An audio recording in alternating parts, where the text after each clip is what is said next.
So Cornel West recently had an interview with Kshama Sawant.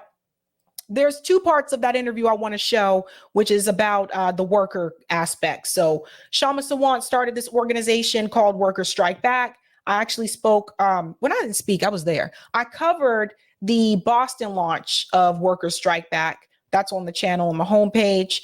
Nick actually spoke at the Seattle launch. So he was there with Kshama. He got to meet her in person.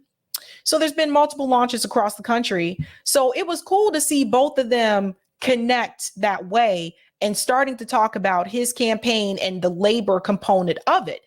But more importantly, first and foremost, and I talked about this on Rising, Cornel West announced that he plans to visit Detroit in support of striking auto workers.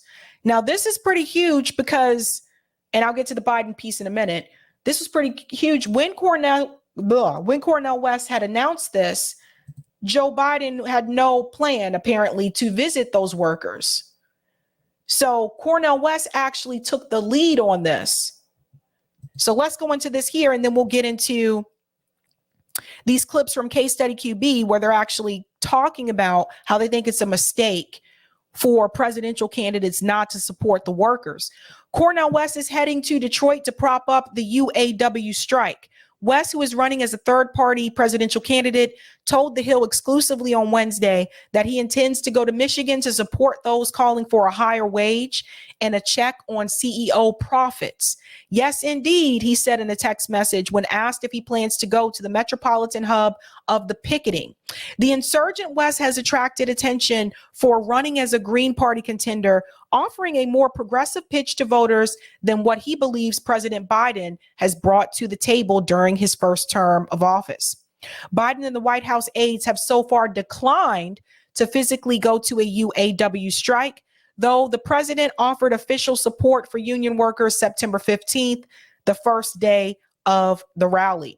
By running on the third-party ticket rather than challenging Biden for the party's nomination, West is also looking to present another option to former President Trump in 2024, a move that Democrats have cautioned could backfire and help the Republican frontrunner unintentionally. And I have to say this here, I always have to add this in. If Joe Biden isn't strong enough as a candidate to the point that Trump wins again, that's on Joe Biden and that's on the Democratic Party, not on people who are running third party and independent.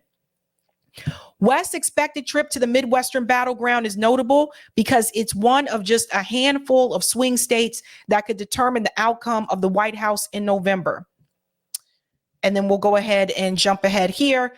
I'm sending a strong word of deep solidarity with my brothers and sisters of all colors who have the courage and the vision to go on strike to fight for dignity, to fight for wages, to fight for control over the conditions in the workplace.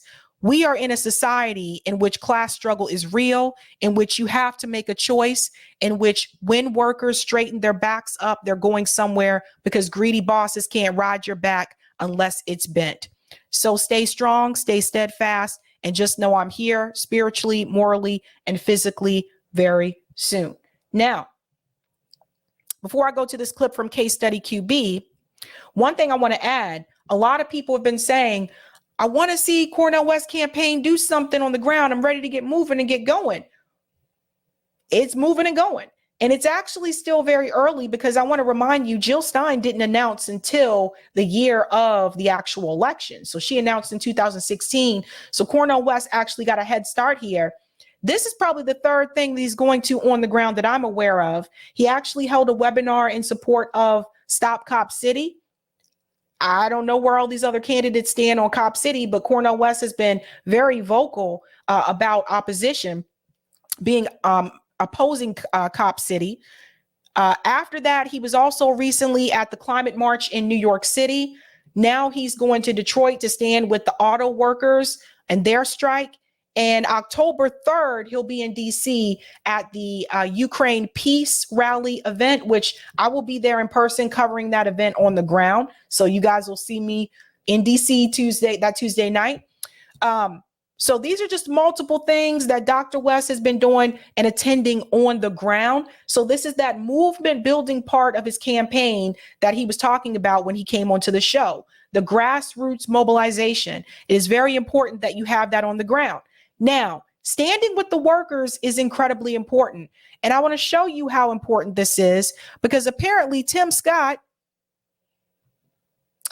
presidential candidate for the Republican Party, doesn't share the same position as Cornel West or some of the other candidates in reference to standing with the workers. And I think you need to hear what Tim Scott said in response to the UAW strike. I don't think I often disagree with you. We've been friends a long time. That's true. And I heard your comments about Reagan and the UAW, and you strike, you get fired. Yes. Here's where I might differ from you a little bit, and tell me where I might be wrong. Yeah. I'm looking at the UAW, and they, by the way, their 4-day work week, 32 hours. Take that proposal. No way. That's not. Okay, I work like 90 hours a week. Sorry, I don't. Nobody gets a 4-day work week. Yeah. Okay. Yes. I don't know anybody that doesn't work, 16 hours, 14 hours a day. But here's.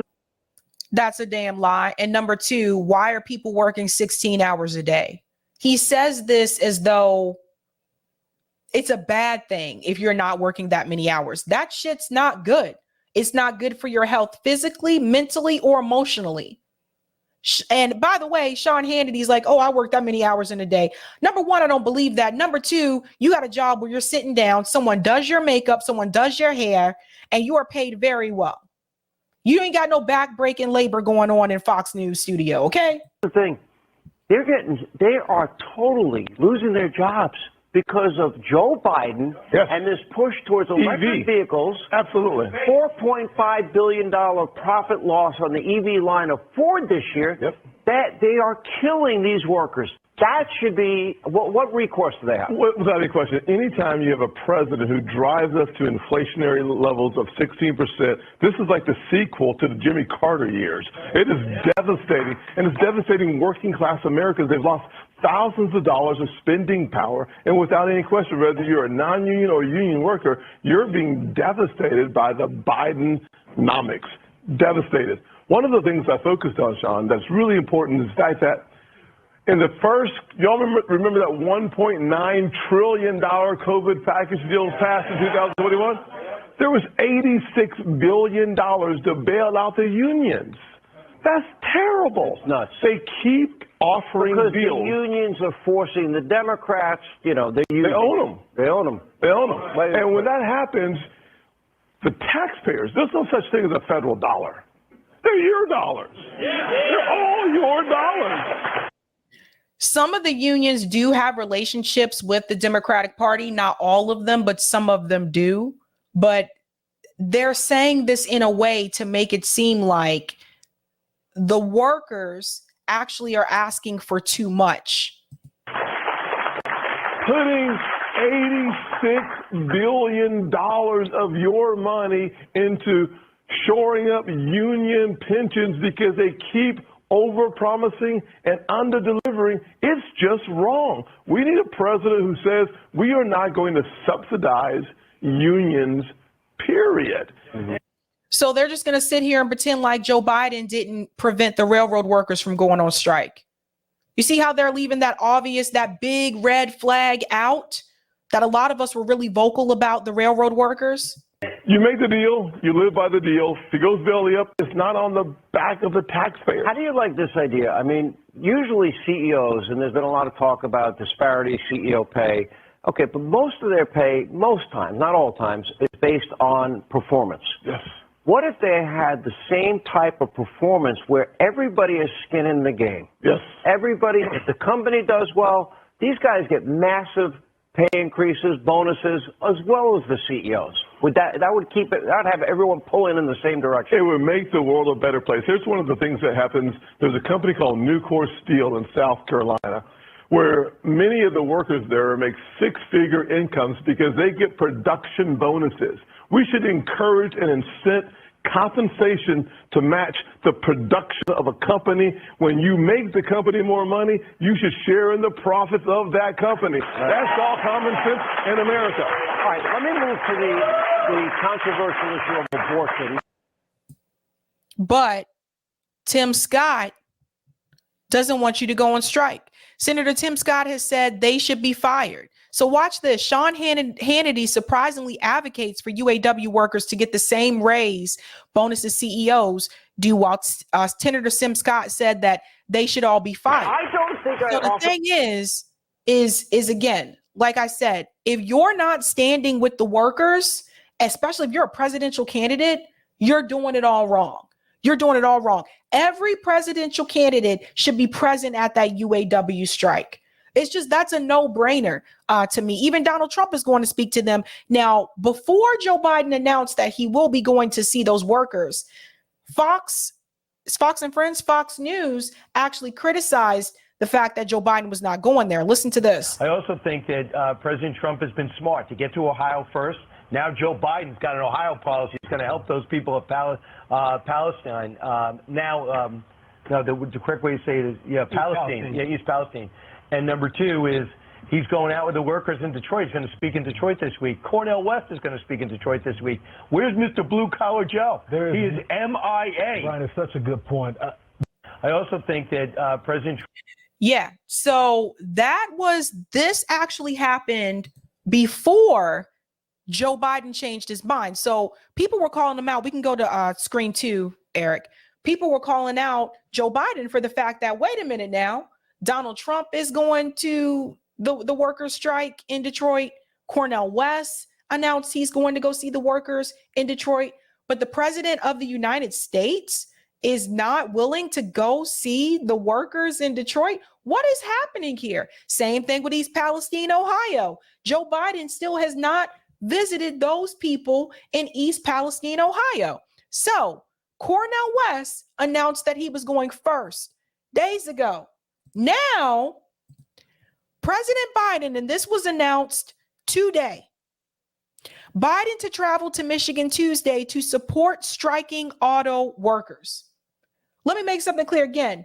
Don't forget who led the way. Cornel West led the way, not Joe Biden.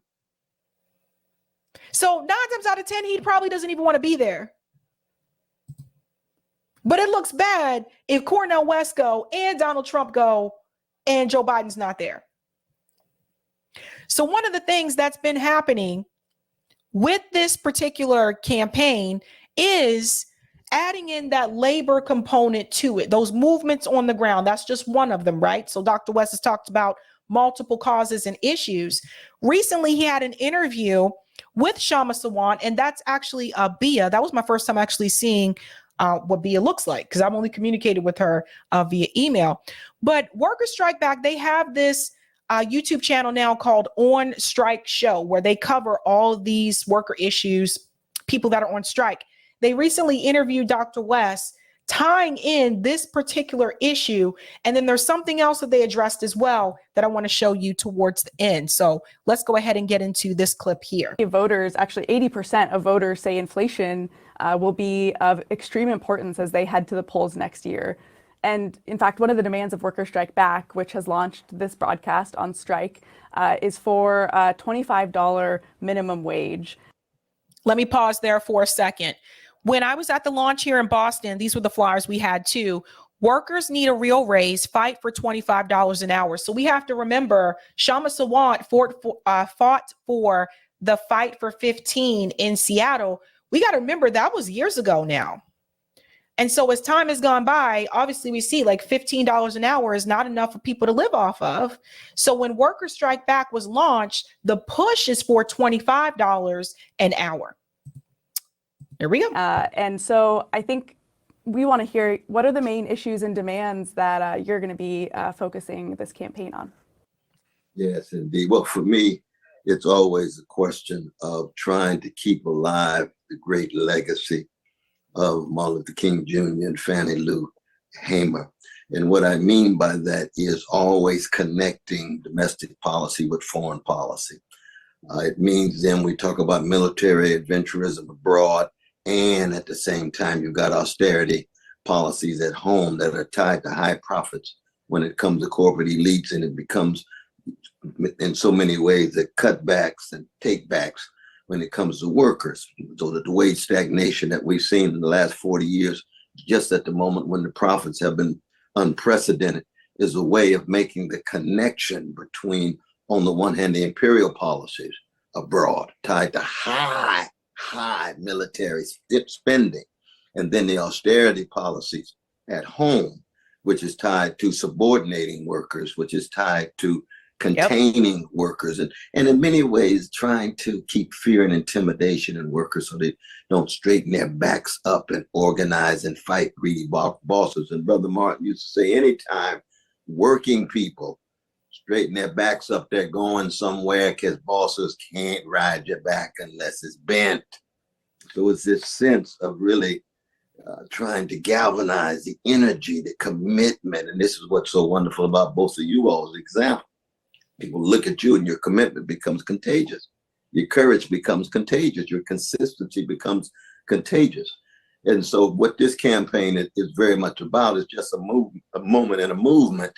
It's an international movement. You see, I'm an internationalist. I don't look to the nation state as some kind of ultimate allegiance. I look to poor and working people. Those are great Frantz Fanon called the wretched of the earth.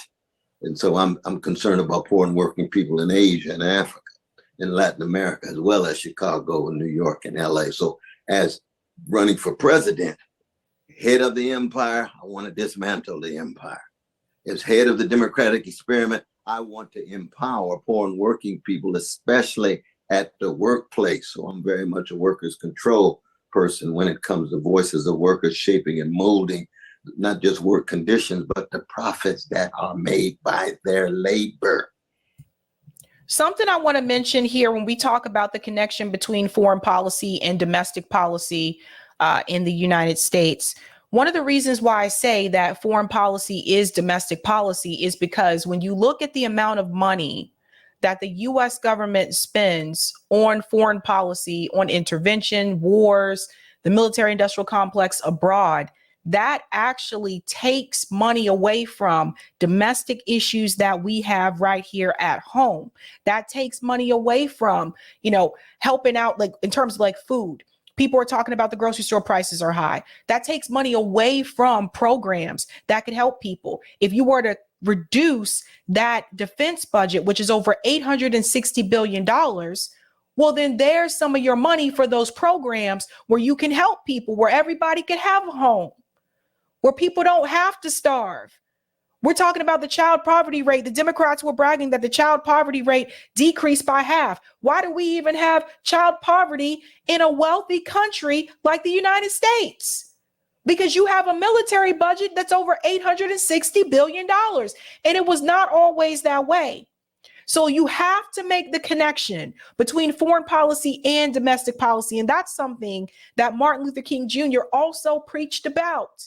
You have to connect the foreign policy abroad to domestic policy at home. That is very crucial. And then last but not least, of course, is the ecological issues of trying to save life on the planet and trying to control the greed of these fossil fuel companies that are squeezing all they can in order to make profits at a very moment in which ecological catastrophe is intensifying and escalating. So it's really trying to have a holistic vision so that when you talk about class, you're already talking about white supremacy, male supremacy, and homophobia and transphobia. When you talk about America, you're already talking about empire as well as domestic policy. And then fight back. And that's the key. And that's what I love about the title of you all's new show. You see, it's Workers Fighting Back. And the strike, of course, is one particular form of fighting back. Absolutely. I couldn't agree more that class has to be absolutely central, and that international issues and the climate are of huge significance to working people. If you could, I was wondering if you could talk a little bit specifically about Medicare for All. Why do you support it, and how can working people use your campaign's platform to fight for it? Yeah, I mean, it's just sad that, Biden says that he would. Oh, by the way, have you guys ever noticed, those of us that came from the Bernie's movement, you notice people don't really talk about Medicare for All anymore? Have you noticed that? Interesting how that topic doesn't seem to be important anymore. Veto it, even if it came to his desk. And I think of my two campaigns with my dear brother Bernie Sanders, who played an important role in putting this issue very much at the center of popular imagination, public life. And the idea that the pharmaceutical companies could have this kind of impact in shaping politicians such that they would not be willing to even fight for Medicare for all. So that in that regard, I would want to highlight that issue and make sure that America could enter the circle of decent and civilized countries when it comes to treating its everyday people with dignity.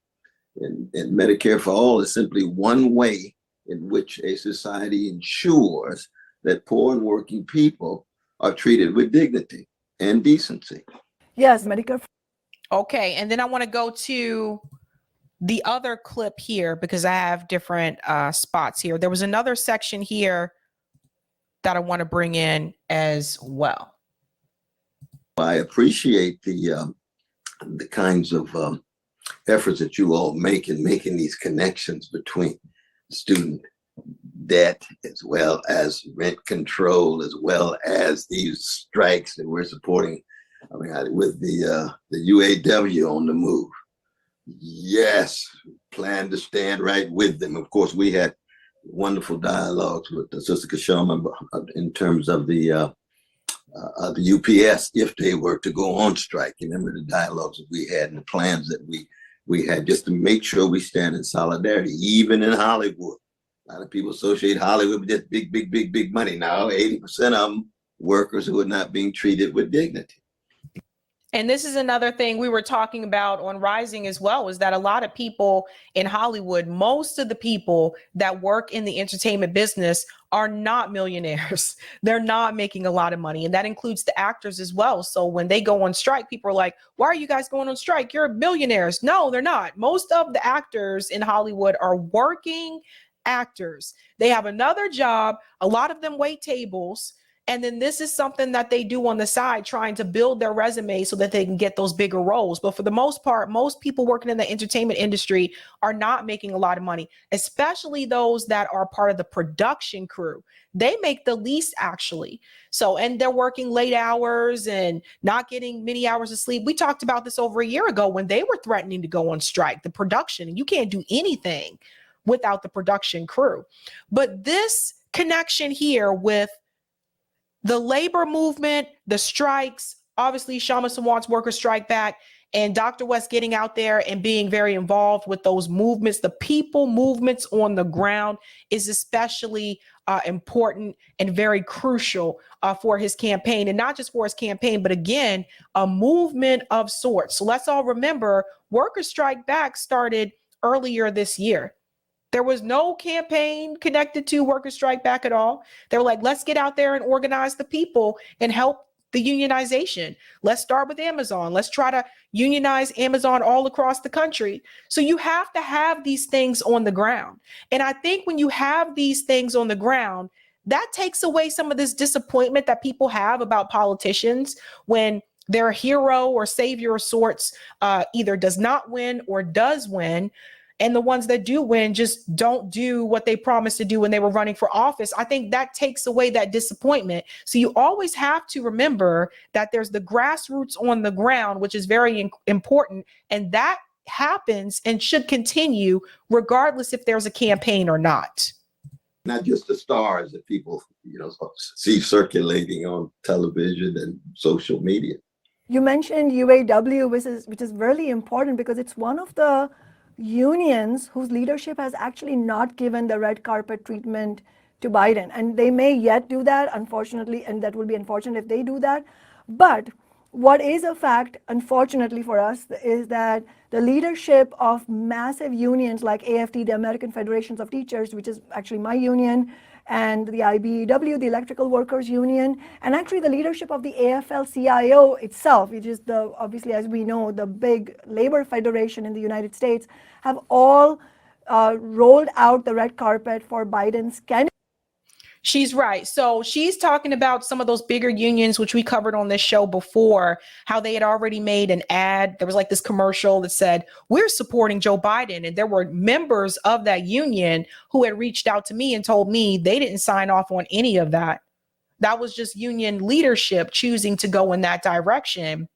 And so now you have some of these unions that have gotten in bed with the Democratic Party, which is also the reason why some of these commentators are saying, but we got the NLRB. You see, this is just an excuse that they're going to use come 2024 to push you to vote for Joe Biden. People are all over the damn place. Some of us remember where we came from. Some people don't. Some do, but pretend like they don't want to. People are all over the place. People are trying to do whatever they can to stay relevant. And I think that's very sad.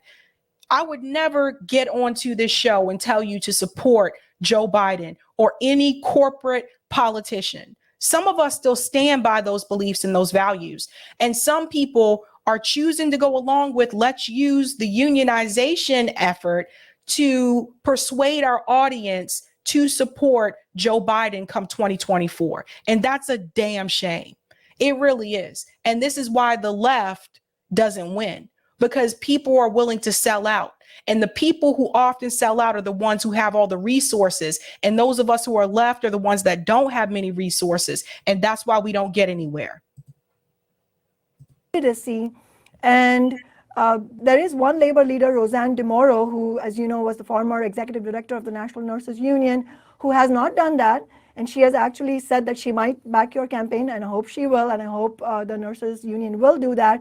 And she actually has correctly pushed back against accusations that your campaign is a quote-unquote spoiler. She said that that's a false narrative. That's very important, and I'm mentioning that because that's a really good example of what labor leadership should look like.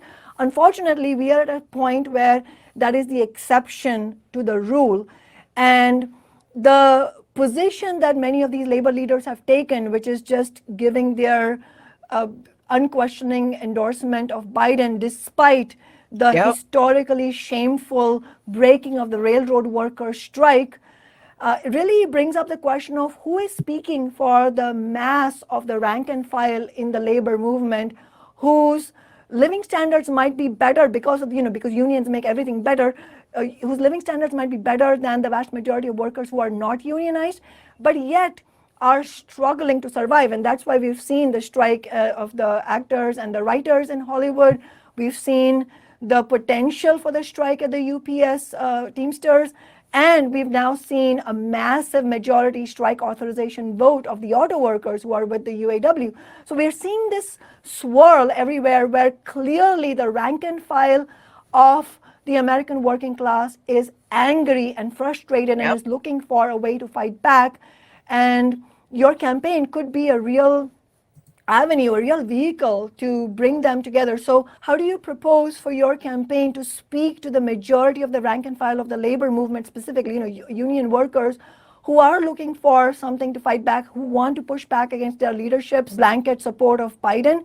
And more specifically, what I wanted to say is, you've said, which I really agree with, that you're going to go to Trump country and talk to the workers there on the basis not of allowing any space for oppression and racism and misogyny. Obviously as socialists, we believe in having a very clear line against that, but in bringing together working people who have the potential to unite on a working class basis. So how do you think your campaign can accomplish this? Yes. I mean, one is that we just have to bring consistency with solidarity, and what I mean by that is that we have to raise our voices no matter how unpopular we are, because we want integrity in our movement. So we have to be critical of those tied to the business unionism. We have to be critical of my own Black leadership coming out of the Black community that is neoliberal and tied to Biden as well. You have to be very consistent. When I call for abolition of mass incarceration, when I call for community-based safety-oriented policing and so forth, I'm going against the dominant orientation of Black leadership. Often that's the case as well in terms of the dominant orientation of union leadership. But beneath the leadership, there are everyday people the workers movement, black movement, feminist movement, whatever. And those are the ones that we speak to. Why? Because you want to tell them the truth. A lot of people say, well, it's a matter of speaking the truth to power. No, not only that's just part of it. It's also speaking truth to the people who seem to be relatively powerless. This piece, I think, is especially important. The piece about not just speaking to the leadership and actually also speaking to the little people. And I think that's very important. Bill Clinton,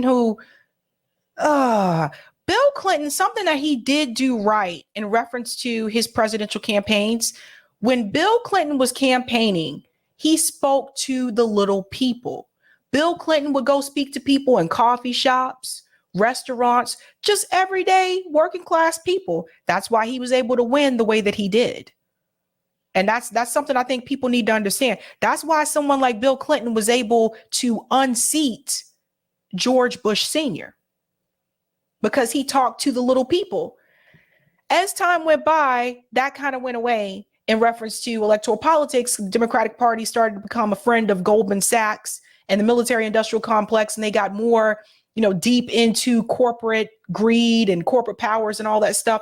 And so they stopped talking to people like you and me. They just talk to the leadership. They'll go to the black church and talk to the leadership of the black church. You see what I'm saying? So I think it is important that what he just said there, that piece, that you have to talk to the people who are not at the top, but are also still a part of an organization, but are oftentimes overlooked. They're never totally powerless. They can sing a song and crack a smile. That's a form of power. But they don't have enough collective power to bring pressure and power to bear to reshape their destiny. So the truth has to be spoken across the board. And that's why I'm so glad that you all have always been willing to speak the truth in the context of the trade union movement on behalf of the masses of workers who themselves oftentimes get shafted by their own leadership in regard to their alliances with neoliberal democratic politicians. But, the general message of the country is there is no alternative to the two-party system. Whereas I would argue the two-party system is a major impediment for the unleashing of the power of poor and working people, of ordinary people. And so we have to be very honest about that critique and how that cuts against the grain, and be willing to, deal with the bows and arrows and the character assassination and sometimes literal assassination that can come our way. That's just goes with the territory. That's what it means to love working people, to love poor people, be willing to serve working people and poor people, and have a cause. I mean, part of the problem these days is that there's a lot of people in the progressive movement who really don't have a deep cause. They just have a brand. And brand ain't nothing but a market strategy. A cause is something you live and die for. A brand is a market strategy.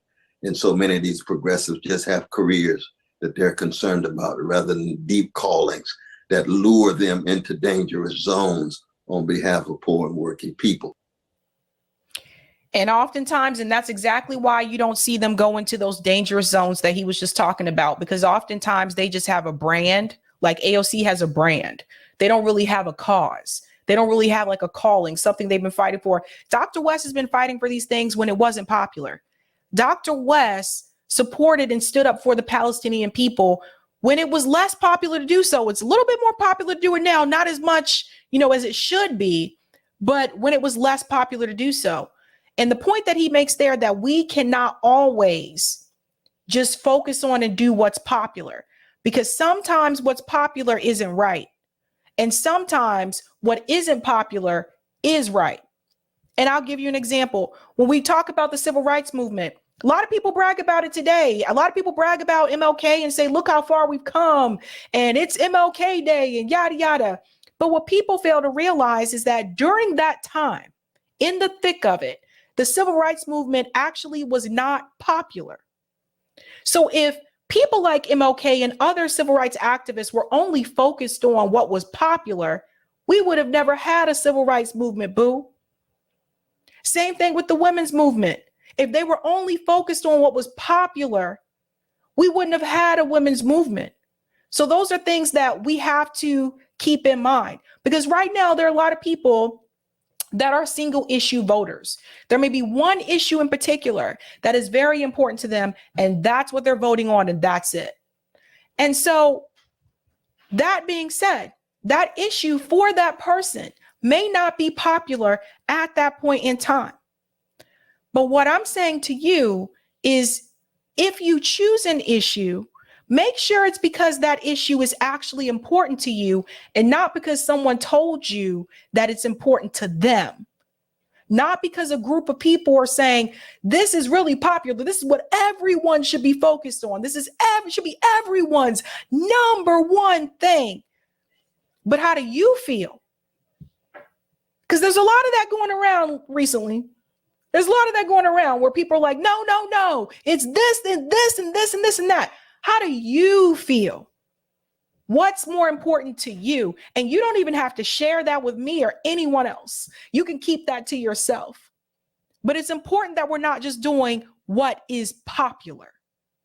Now, Kshama Sawant said something at the end of this interview that I think is important for people to hear. This interview was recorded before the announcement of Peter Dow as a campaign manager for Dr. West's campaign. So to be fair, I think it's important that you hear what Kshama Sawant said at the end of this as well. Mentioned earlier, we recorded this interview with Cornel West shortly before his campaign announced that Peter Dow would be his new campaign manager, and that has led to a real debate on the left and many concerns being raised by supporters of the campaign. For those who don't know, Peter Dow is a former Democratic Party strategist who, among other things, played a key public role in the 2016 Hillary Clinton campaign, during which he repeatedly made political attacks on Bernie Sanders. Peter Dow has since publicly broken with the Democratic Party and supported Bernie Sanders in 2020. It's totally understandable that activists and working people who've been repeatedly sold out have raised concerns about this decision by the West campaign. For one, not only is Dow's break with the Democratic establishment relatively recent, just in the last few months, he was the campaign manager of yet another Democratic Party campaign, Marianne Williamson's. I do think this is a mistake by the Cornel West campaign, in particular because this decision has acted to divide West's current base of supporters. The concerns that have been raised have a real basis in reality. It's not clear what Dow's politics are at this point or where he is headed, and it's important to ask the question, as many have, why put someone who was until only a short while ago with the Democratic Party at the very helm of an independent left campaign, even if their break from the Democrats is genuinely intentioned? However, in our approach to these questions, we also cannot afford to lose sight of the fact that the Cornel West campaign is offering a sorely needed left alternative to the utterly bankrupt candidacies of Biden and Trump and to the two parties of big business. In the absence of the West campaign, working people have no real options in this election, and this will lead to many of them not voting at all or voting for Trump's dangerous right-wing populism. I don't think Bernie Sanders made all the right personnel decisions either, but my main concern with Bernie Sanders was not his staffing decisions, but his capitulation to the Democratic Party in endorsing Biden, and since then, how he has provided cover to Biden and the Democrats' ongoing betrayals of working people. Right now, we need to see how things develop with the Cornel West campaign, including with Peter Dow. In my view, the main questions facing the campaign, as we raised in this interview, is whether Cornel West will consistently and clearly campaign on his working class demands, whether he will run all the way to November 2024 rather than endorse Biden, and whether he will give his campaign a mass grassroots character, including by organizing mass rallies. And I was not entirely happy with Dr. West's response to us on the question of organizing rallies. He first said that they need to quote unquote pace themselves. I think there is an urgency on this question. By this time in the Bernie Sanders campaign in 2015, as I said, more than 100,000 people had attended his mass rallies. Yeah, but I am going to interrupt just at this part for a second because there is something I need to say. I don't think it's fair to compare Bernie Sanders to anyone running third party or independent, because Bernie Sanders was running through the Democratic Party. Bernie Sanders was already a politician.